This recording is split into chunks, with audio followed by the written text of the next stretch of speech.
Sir, ಅದೇ ಕನ್ನಡ ದೀಕ್ಷೆ ಹಮ್ಮಿಕೊಂಡಿದ್ದೀರಿ, ಏನು ಉದ್ದೇಶ? ಅದೇನು?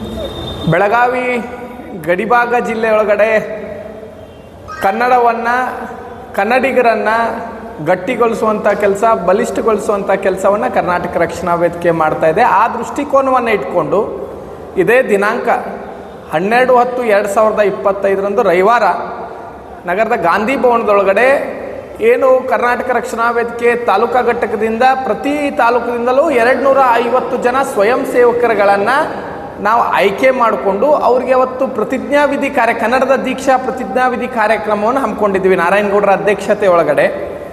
ಇದ್ರ ಉದ್ದೇಶ ಏನಪ್ಪ ಅಂತಂದರೆ, ಇಡೀ ರಾಜ್ಯದೊಳಗಡೆ ಅತ್ಯಂತ ಬಲಿಷ್ಠ ಸಂಘಟನೆ ಕರ್ನಾಟಕ ರಕ್ಷಣಾ ವೇದಿಕೆ. ರಾಜ್ಯದ ಮುಂದಿನ ದಿನಮಾನಗಳಲ್ಲಿ ಕನ್ನಡಿಗರು ಮಲ್ತಾಯಿ ಧೋರಣೆಯನ್ನು ಅನುಭವಿಸಬಾರ್ದು ಅಂತ ಹೇಳಿ ಇಲ್ಲಿ ಅತಿಥಿಗಳು ಮಾಲೀಕರಾಗ್ತಾ ಇದ್ದಾರೆ, ಕನ್ನಡಿಗರು ಹಾಳಾಗಿ ದುಡಿತಾ ಇದ್ದಾರೆ.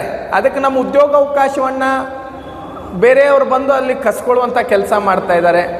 ಬೇರೆ ಬೇರೆ ತನ್ನಗಳಿಂದ, ಬೇರೆ ಬೇರೆ ಕಾರಣಾಂತರಗಳಿಂದ ಕನ್ನಡಿಗರ ಮೇಲೆ ಹಲ್ಲೆ ಆಗುವಂಥ ಕೆಲಸಗಳಾಗ್ತಾ ಇದ್ದಾವೆ. ಇವತ್ತು ನಮ್ಮ ಭಾಷೆಯೊಳಗಡೆ ನಾವು, ನಮ್ಮ ರಾಜ್ಯದೊಳಗಡೆ ನಾವು ಅಲ್ಪಸಂಖ್ಯಾತರುಗಳಾಗ್ತಾ ಇದ್ದೀವಿ. ಹಾಗಾಗಿ ಅದಾಗಬಾರ್ದು. ಇವತ್ತು ನಾವೇನಾದರೂ ಇಂಥ ಸಂದರ್ಭದೊಳಗೆ ಎಚ್ಚೆತ್ತುಕೊಳ್ಳಿಲ್ಲ ಅಂದರೆ ಮುಂದಿನ ದಿನಮಾನಗಳಲ್ಲಿ ಮುಂದಿನ ನಮ್ಮ ಪೀಳಿಗೆ, ಕನ್ನಡದ ಮಕ್ಕಳು ಭಾಳ ದೊಡ್ಡ ಗಂಡಾಂತರವನ್ನು ಎದುರಿಸ್ಬೇಕಾಗತ್ತಂತ ನಾವೆಲ್ಲ ಅರ್ಥವನ್ನು ಮಾಡಿಕೊಂಡು ಅದನ್ನು ಮುಂಚಿತವಾಗಿ ನಾವು ಅದ್ರ ಬಗ್ಗೆ ಚಿಂತನೆಗಳನ್ನು ಮಾಡಿಕೊಂಡು ಇಡೀ ರಾಜ್ಯದ ಮೂಲೆ ಮೂಲೆಗಳಲ್ಲಿ ಕನ್ನಡಿಗರನ್ನ ಜಾಗೃತಿಗೊಳಿಸೋ ಕೆಲಸ, ಕನ್ನಡಿಗರನ್ನ ಬಲಪಡಿಸೋದ್ರ ಮುಖೇನವಾಗಿ ನಾಡು ನುಡಿ ಪರವಾಗಿ ಕನ್ನಡದ ಮಕ್ಕಳು ತಯಾರಾಗಬೇಕು ಅಂತ ಹೇಳಿ ಆ ದೃಷ್ಟಿಕೋನವನ್ನು ಇಟ್ಕೊಂಡು ಸ್ವಯಂ ಸೇವಕರುಗಳನ್ನು ತಯಾರು ಮಾಡಿದ್ವಿ. ಅವರಿಗೆ ಕನ್ನಡದ ದೀಕ್ಷೆಯನ್ನು ಕಾರ್ಯಕ್ರಮವನ್ನು ಹಾಕ್ಕೊಂಡಿದ್ವಿ.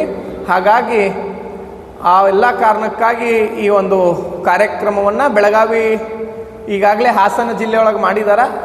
ಅದು ಮುಗಿದ ನಂತರ ಬೆಳಗಾವಿ ಜಿಲ್ಲೆಯಿಂದ ಪ್ರಾರಂಭ ಆಗಿ ಉತ್ತರ ಕರ್ನಾಟಕದ ಪ್ರತಿಯೊಂದು ಜಿಲ್ಲೆ, ರಾಜ್ಯದ ಪ್ರತಿಯೊಂದು ಮೂಲೆಗಳಲ್ಲೂ ಕೂಡ ಇಂಥ ಕಾರ್ಯಕ್ರಮ ಮಾಡೋದ್ರ ಮುಖೇನವಾಗಿ ಕರ್ನಾಟಕ ರಕ್ಷಣಾ ವೇದಿಕೆಯನ್ನು ಇನ್ನೂ ಹೆಚ್ಚಿನ ಮಟ್ಟದ ಕಾರ್ಯಕರ್ತರನ್ನ ನಾವು ತಗೊಂಡು ಕೆಲಸ ಮಾಡಬೇಕು ಅಂಥೇಳಿ ನಾವೆಲ್ಲ ತಯಾರಿಯನ್ನು ಮಾಡಿದ್ದೀವಿ. ಎಷ್ಟು ಜನ ಕಾರ್ಯಕರ್ತರು ಸೇರ್ತಾರೆ? 4 ಮಂದಿಗೆ ದೀಕ್ಷಾ ಕೊಡ್ತೀವಿ. ಅಲ್ಲ, ಅವತ್ತೆಲ್ಲ ಬರುವಂಥವ್ರೆ ಸ್ವಯಂ ಸೇವಕರುಗಳು.